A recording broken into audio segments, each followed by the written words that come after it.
Yol qəzasında bir nəfərin ölümü və digərinin xəsarət almasında təqsirləndirilən Arzum ləqəbli tiktoker İlducə Hacıyevanın apellyasiya şikayəti üzrə növbəti məhkəmə prosesi keçirilib.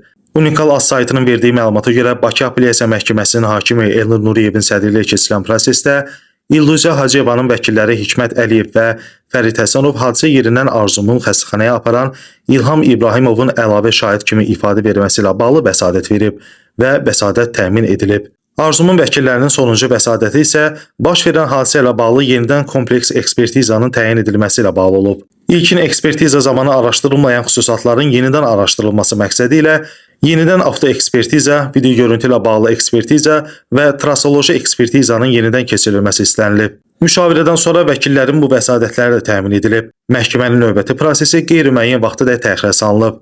Qeyd edək ki, Xəzər rayon məhkəməsinin hökmünə əsasən Arzum ləqəbli tiktoker İlducə Hacıyeva 5 il 2 ay müddətinə azadlıqdan məhrum edilib. Daha sonra apellyasiya məhkəməsində onun barəsində seçilmiş həbs qətimkan tədbiri ev dustaqlığı ilə əvəz edilib.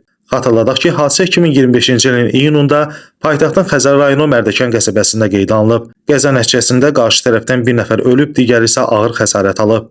Arzum ləqəbli tiktokerə qarşı Cinayət Məcəlləsinin 263.2, yəni yol hərəkət və ya nəqliyyat vasitəsinin istismarı qaydalarının pozulması ölümlə nəticələndikdə və 264-cü, yəni yol nəqliyyat hadisəsi yerindən qaçma maddələrlə ittiham irəli sürülüb.